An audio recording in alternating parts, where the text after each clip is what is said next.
You want to dive into the stories and myths behind Professor Scienza's new series, but Italian isn't your thing. No problem.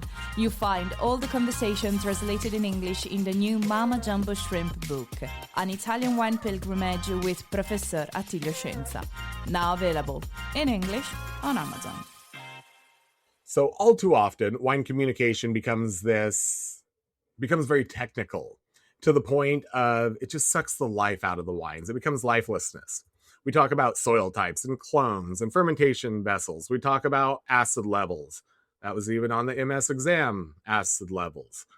But all important, maybe, yes, I suppose, but it's the anthropology that reminds us that wine has endured, not because it's chemically interesting, but because it's socially meaningful. Welcome to a special series on the Italian Wine Podcast. In this series, Italian wine ambassador Ryan Robinson reads and reflects on the art of wine storytelling, the latest book by renowned scholar Professor Attilio Scienza. From the myths of ancient Greece to the language of modern wine communication, the book explores how storytelling shapes our understanding of wine, and why these stories matter more now than ever.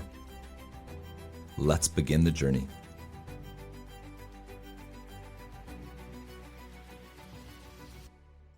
Welcome to the Art of Wine Storytelling on the Italian Wine Podcast. I'm your host, Ryan Robinson. In this series, we continue exploring the extraordinary work of Professor Attilio Scienza, where wine is never just a beverage, but a story of migration, memory, nature, culture, and human imagination. In today's episode, we move into a set of chapters that brings us right to the roots of wine itself, not just stylistically or geographically, but biologically, culturally, and of course, since it is Attilio Scienza's work, philosophically. We'll begin with the borders and origins of cultivated vines. This chapter reminds us that the story of the vine is also the story of movement, crossing, and of exchange. We'll then explore the contribution of anthropology in the narration of the origin of vines, which challenges us to think about wine not just through science or agriculture, but through the lens of human civilization, their rituals, our identities, and human behavior. Finally, we'll turn to culture and the boundary between wild and cultivated vines. In this chapter, we ask the fascinating question, at what point does nature become culture? And when does a wild plant become part of human meaning? These chapters are rich because they push us beyond the surface of wine. They ask us to think about origins, not simply as a point on a map, but more so as a dynamic interaction between the land, its people, the plants, adaptation, and of course, storytelling. And for anyone working in wine today, that really matters. I think more so than ever, because in a modern industry obsessed with provenance, authenticity, and of course, identity, understanding where vines come from and how we talk about that origin now, I think, is more important than ever. Borders and the origins of cultivated vines. In countries with high immigration, such as the United States, the phenomenon of searching for one's family roots, it's growing strongly. Usually, this interest appears in people around the age of 60, when they begin to glimpse the end of existence, and in times of wavering faith, they feel the need to reconnect with their lineage, to reaffirm that we are something more than an individual. In the past, research into family histories required long and arduous journeys. More recently, the volume of information available in the registries of municipalities and parish registers, as well as in the DNA databases of relatives, has increased. A visit to the places from which the ancestors left remains essential to grasp important details and discover the territories where there are invisible roots, which time cannot erase. For the vine, the first few years of the new millennium represent the watershed between the amphilographic knowledge of the 19th century, lacking objective tools for the recognition of vines, and the results of DNA analysis that will inaugurate an unexpected phrase of discoveries that will tear through the veil of mystery that until then surrounded the origin of vines.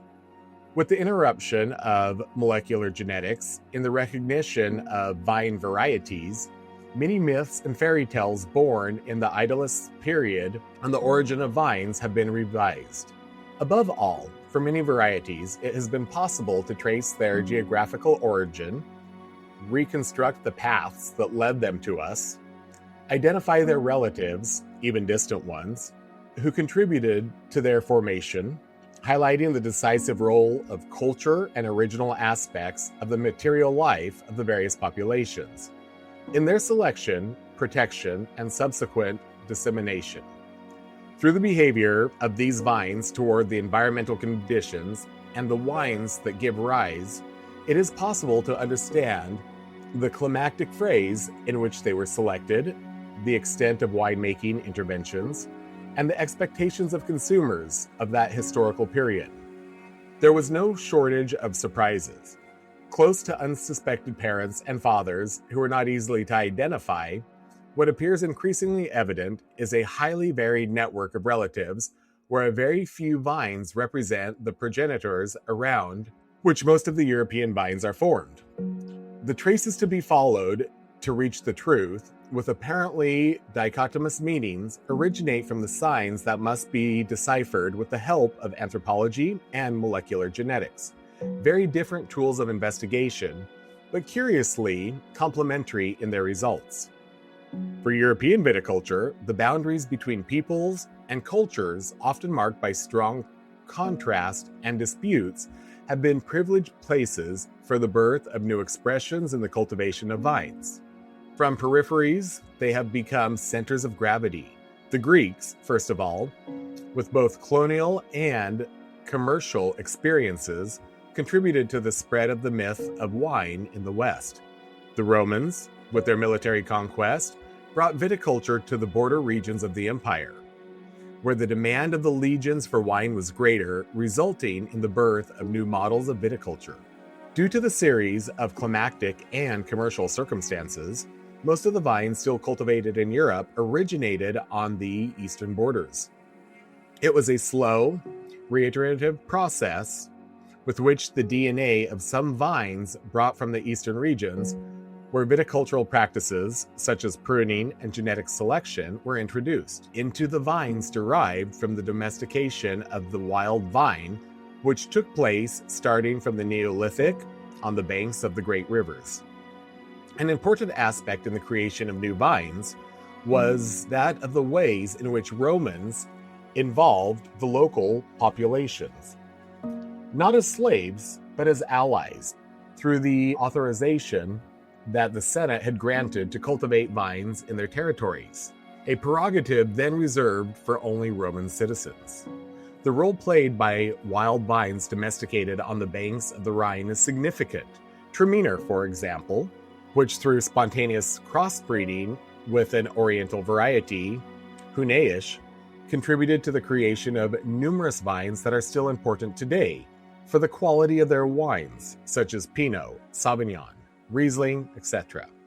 And through these, with successive cycles of crossbreeding, Cabernet Sauvignon, Merlot, Carmenere, etc. The contribution of anthropology in the narration of the origin of vines.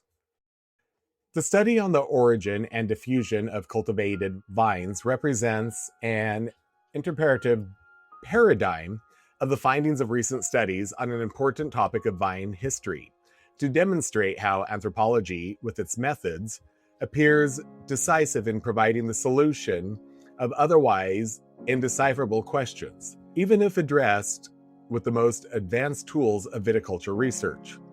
If we start from linguistics research, the line of reasoning seems more linear. Today, more than 5,000 languages are spoken in the world, all of which are the result of three fundamental processes. First is colonization, as a result of which the ancients, penetrating a new area, introduced their own language. The second is divergence. The language spoken by individual population groups changes over time. The third is substitution. A group of people adopts a new language, introduced or imposed by another human group.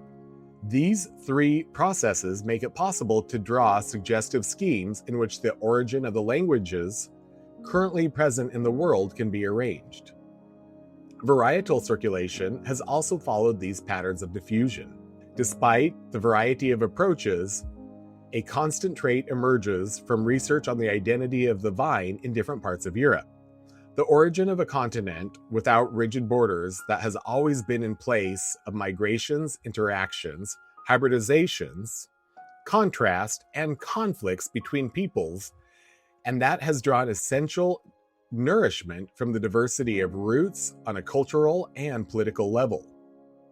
The study of kinship relationships between the vines grown in Italy has highlighted an important genetic link between the populations present, to such an extent that we can reconstruct the pedigrees of the vines present in Italy on 8 vines, defined as founders.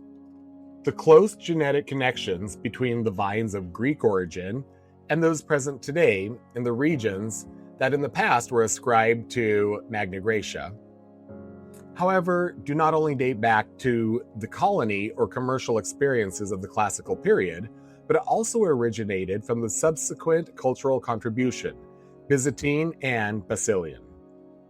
The political and social institutions of the 5th and 6th century AD contributed to a profound demographic crisis in southern Italy, which was faced, especially on the Ionian coast and the lower Adriatic, with strong flows of immigration from the Middle East, Syria in particular, and the Balkans. Byzantine influence became increasingly strong, especially at the level of secular ecclesiastical structures, with a process of progressive Hellenization in those areas where hermits and monks of Eastern origin had settled. These communities deserve credit for having tilled many uncultivated lands and for having removed the local populations from the absolute cultural primitiveness, for having educated them in agriculture and in the artistic taste of the East, as well as, of course, in the language. Above all, the monks of San Basilio are credited with having originated these populations into agricultural communities with a strong religious element, introducing new species of animals from their places of origin, including silkworms, arboreal and herbaceous plants such as mulberry and sugarcane. Calabria, in particular, was affected by the Byzantine immigration phenomenon, as evidenced by the now modest traces of the luxuriant vineyards of Bivagione, Stilto, Brancaleone, and Rossano, perched on the steep slopes of the hills, where they could defend themselves from the raids of the Arabs. Latifundium and Malaria of the coast had already depopulated the plains. This viticulture was, therefore, no longer only of Magna Graecia origin, but also Byzantine, and the many varieties that still survive, although as relics, are the testimony of that period and the places where the Basilian monks came from. Certainly some of those varieties have been transported from the regions of present-day Bulgaria, Romania, Serbia, and Croatia, and are all therefore different from the vines of eastern Greece and the Black Sea coast, such as White Montanico.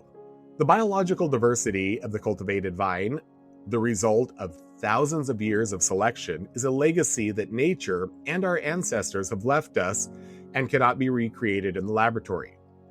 Once this resource is destroyed, it cannot be replenished and will be lost forever. But this diversity not only has biological value as a phase of a natural, albeit human-driven, evolutionary process, but it is also an economic resource that arouses the growing interest of the consumer in wines produced from these minor vines, as well as many economic activities from tourism to food associated with it.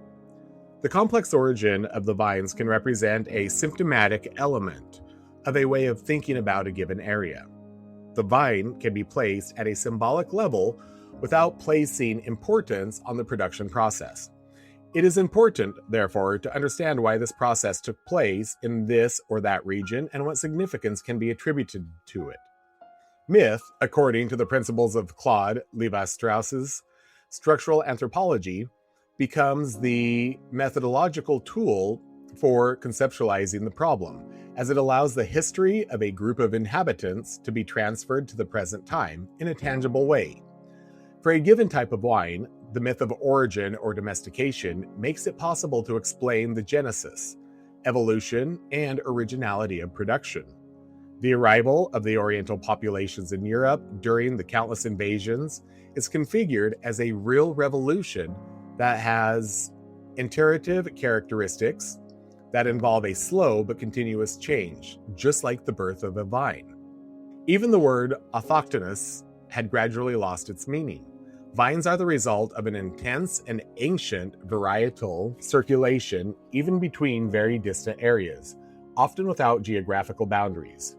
The term autochthonous, therefore, no longer relates to a place, but to the time in which the vine manifests itself in an optimal way through its production characteristics.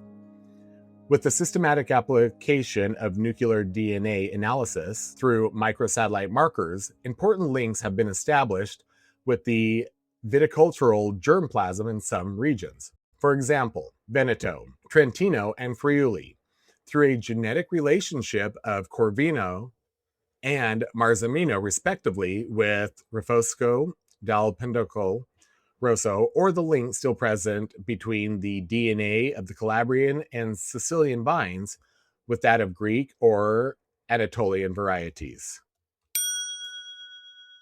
Culture and the boundary between wild and cultivated vines. In July 1774, the German botanist Samuel Gottlieb Gmelin was kidnapped in a remote part of the Caucasian mountains and subsequently died in captivity. Despite his young age, he was barely 30 years old when he died, he had already undertaken extensive scientific expeditions in the regions around the Caspian Sea and was responsible for the placement of the wild vine in the context of the Linnaean systematic classification of Vitis vinifera. The student who assisted him in his final hours reported that in his agony, the German scholar recited the Latin names of the new species he had identified, including the wild vine. To tell the truth, since the first Greek geoponic, the distinction between spontaneous and cultivated forms of vines has always been clear, but the relationship between the two subspecies has always been ambiguous. Often, the only element that allowed a correct taxonomic attribution was represented by the different era of domestication that profoundly affected the phenotype of the vines that had been absent from the condition of wild plants for a long time. This observation rejects the categorization of cultivated and old vines into two distinct subspecies and considers them two chronological stages of the same evolutionary path. Developments in molecular biology and hypotheses on the origin of human populations have recently confirmed that the varieties cultivated in the West are not only the result of migration phenomena, but also the result of punctiform phenomena of paradomestication that have, in very distant times, generations after generation, acted on wild populations by shaping their genetic structure. The metamorphosis of the vine from a wild plant to a cultivated one is the exclusive result of mankind's demiurgic activity. In the slow progress of genetic selection and in the improvement of its qualitative characteristics, humanity has mirrored itself, domesticated itself, and established a paternal relationship with the vine. In the face of natural genetic variability and spontaneous populations, not always very high, the presence of thousands of vines in European viticulture testifies close to the important role of gene introgression, to the essential contribution played by the peoples who domesticated them, guided by their culture and their myths, starting from the choices of their daily life. Paraphrasing a statement by Louis Levadeau in 1956, the secret of origins of our viticulture is in the wild vines, in the analysis of the individuals still present in the places of primitive domestication.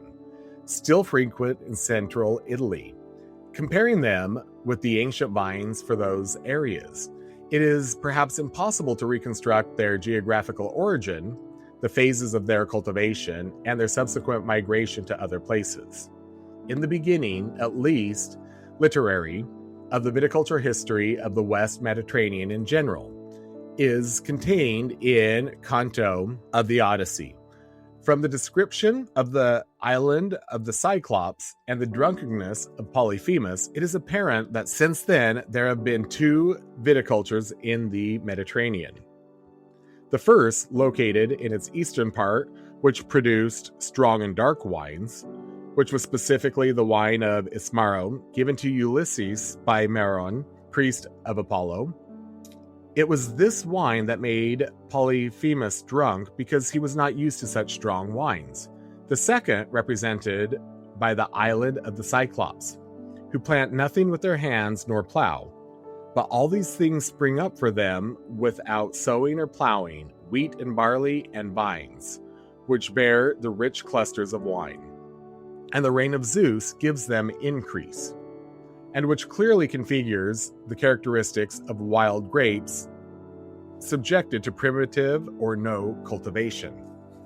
Homer's description, however, is not only an important document, the first in chronological terms to understand how the myth of wine spread in the Western Mediterranean, the role played by the sagas of the founding heroes and the return voyages, the nostoi. But it also takes on the value of a metaphor, that of the coexistence of two models of viticulture that have survived until now in many areas of Italy. They are expressions of very different cultures which have used very distinct vines and forms of training to obtain wines that are still easily distinguishable today. In the wake of Ulysses' ship, other Mediterranean and Phoenician navigators and the first Greek settlers spread pruning and vine training techniques known only in the Caucasus and the Levant with oriental vines. One can imagine that the Homeric text reflects the production of the vine, the places mentioned in the epos of the Odyssey and on the Tyrrhenian coast, near the Gulf of Naples, the Aeolian Islands, and northeastern Sicily. In fact, part of the Lucania and Puglia was already called the land of wine, or rather, land of vine pulls, Enotria. And this shows that the production of wine in these areas was prior to the foundation of the cities that were protagonists of the nostoi. The vine, in fact, was present in southern Italy before the arrival of the Greeks in so-called anthropophilic forms of cultivation, especially in the places of Villanovian civilization and Etruscan expansion, and most likely was the result of the domestication of wild vines, spontaneous in the lowland woods, or the result of sporadic contacts with the populations of the eastern coast of the Adriatic and Ionian seas. The introduction of new vines in Roman Italy was a very frequent phenomenon due to the intense political and economic contracts it had with the Oriental peoples, with the aim of imitating their wines, which were highly appreciated, especially in the imperial era. New varieties spread with ease because of the principles that inspired the work of the Latin Gregorics, for whom the quality of the wine was not the expression of the genetic qualities of the vine, but of the environmental characteristics. Among the events that it favored the arrival of vines from other places, there was also the solicitation that Emperor Marcus Aurelius Probus had from his wife of Aquitaine origin, Faustia, who on behalf of her fellow countrymen asked for the annulment of the edict issued about 200 years earlier by Emperor Domitian, which limited the cultivation of vines outside the borders of Italy. As chance would have it, the legions most loyal to Probus, who were asked to rebuild viticulture of the limes, were located in Pannonian, the soft underbelly of the defenses against invasions, and in this region there were highly productive vines resistant to cold. Many nameless varieties were brought along the banks of the Rhine and the Danube to be cultivated together with spontaneous vines, which had long been subjugated to proto-domestication processes and which had initiated the local populations to wine, although of modest quality. These varieties were generally called Hunaish, or Hunish from Huns. Gouais, the French spelling with a derogatory meaning, because they came from the territories that were inhabited by the Huns. Chardonnay has its distant origin in this event. There was no planning in Probus's intervention. He acted without realizing what he was making his legions do. Most likely, if he had gone to take the vines to be brought along the Rhine and other regions of the vast Roman Empire, or if his wife, instead of being an Aquitaine, had been a Dacian, the course of viticulture history of Europe would have taken another direction, and the wines that today cheer our tables would certainly be very different.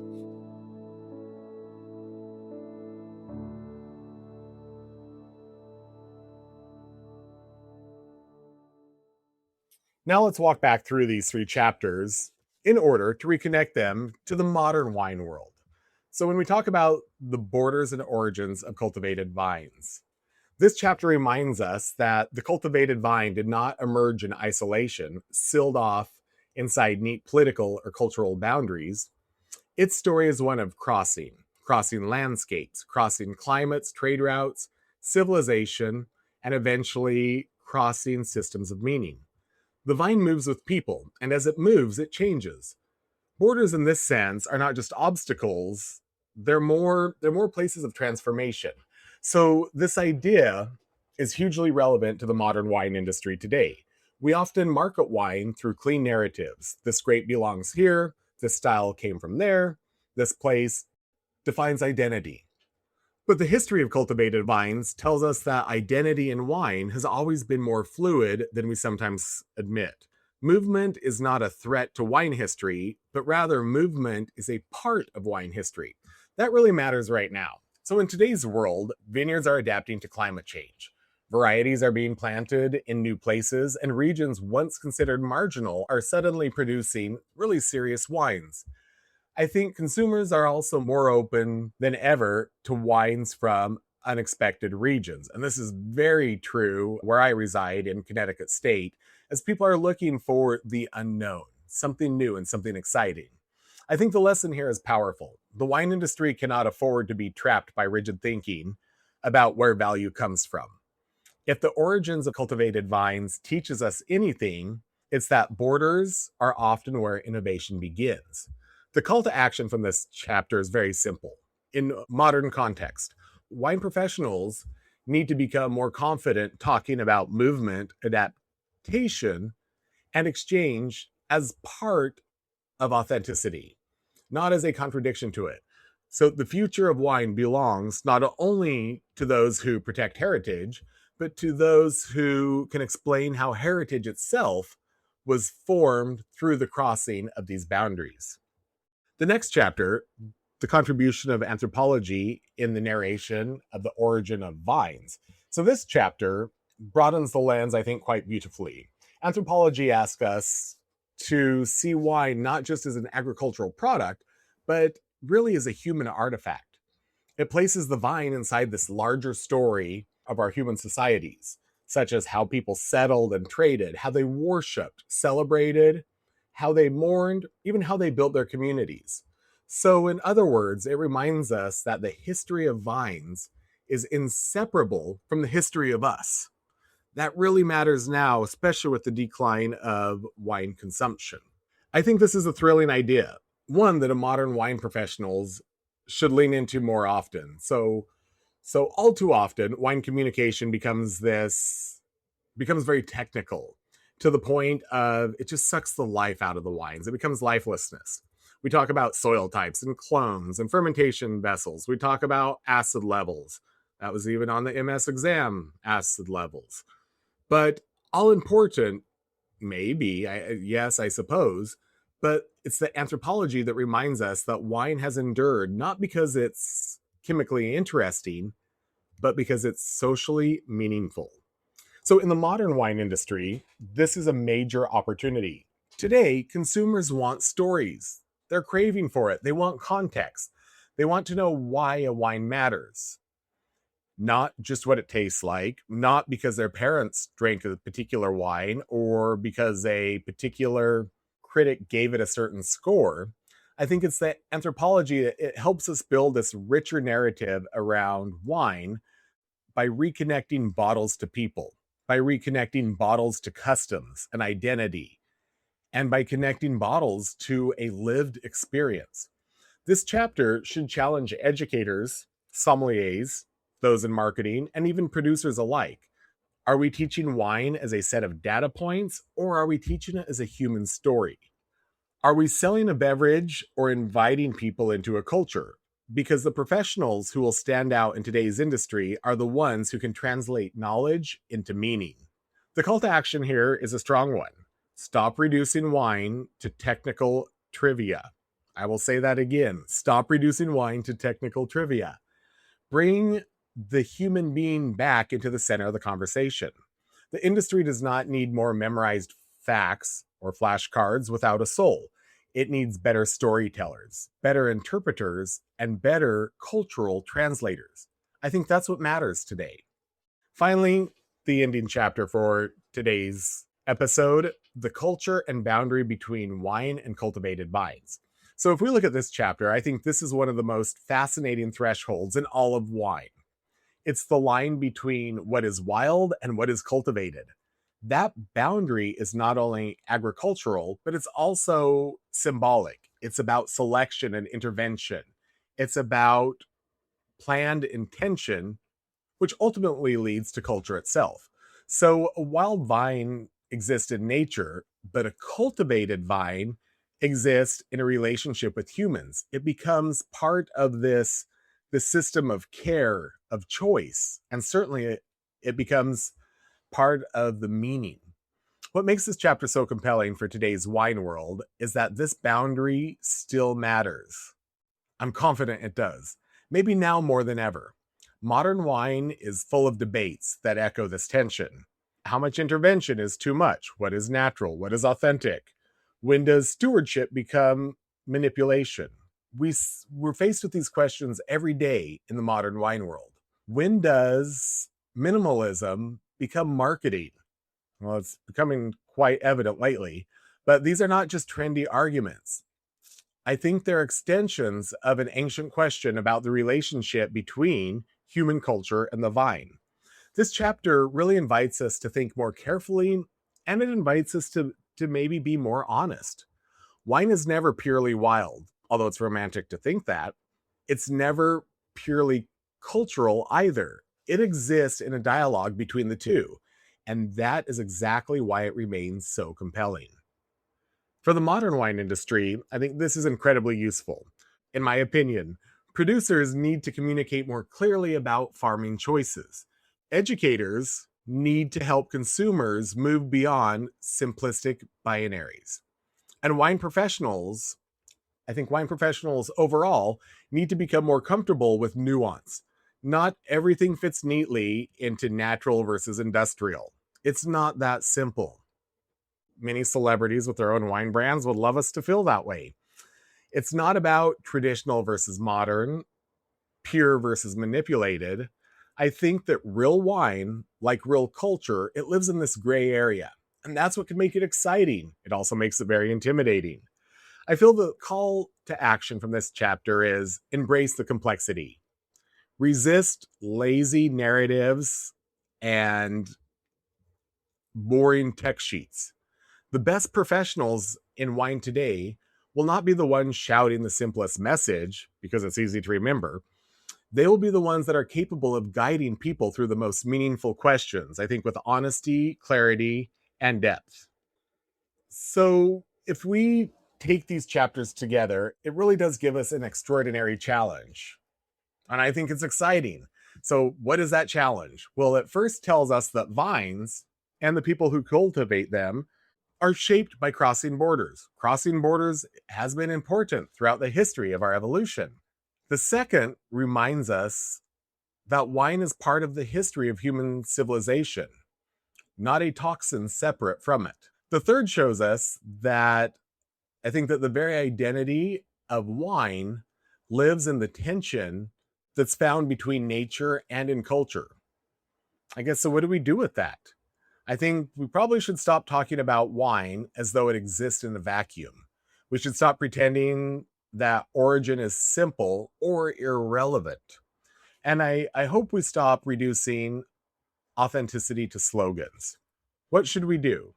Instead, I think we need to step up. We become better readers of history, better observers of culture, and certainly better communicators of complexity. In doing so, we become better advocates for the wine industry, an industry that's capable of honoring the past while we speak intelligently to the present, with our eye on the future. Here's the truth, or here's my truth. Today's consumer is not just buying wine, they're buying meaning. Bear with me here.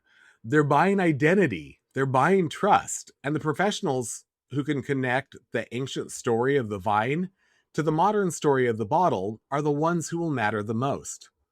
So whether you're in sales, education, hospitality, production, maybe importing, or media, here's your challenge. We all have the same challenge, especially with the state of our global wine industry. Go deeper. Tell fuller stories. And that's what Professor Scienza is empowering us with the art of wine storytelling. Ask where the vine came from, but also ask who carried it, who shaped it, who gave it meaning, and definitely ask why that still matters now. That is how we keep wine alive. We don't keep it alive as a product, which it is a product, but we fuse excitement and enthusiasm into it if we keep it more so as a culture over a product. With that, I want to thank you for joining me for episode 10 of the Art of Wine Storytelling on the Italian Wine Podcast. I'm Ryan Robinson, and it's always a pleasure to explore these chapters with you and bring their significance back into the world of modern wine. If this episode sparks something for you, stay with us. These stories of vines, borders, anthropology, and culture are not just about where wine began. They're about how we understand wine today and how we choose to shape its future. Until next time, keep reading, keep tasting, and keep telling the stories that give wine its meaning. With that, thank you for listening, everyone. Cheers. You've been listening to The Art of Wine Storytelling by Professor Attilio Scienza, read and commented by Ryan Robinson. The book is available now on our site, Mama Jumbo Shrimp, and Amazon. Follow the Italian Wine Podcast on all the major platforms so you never miss an episode. And don't forget to rate and review us.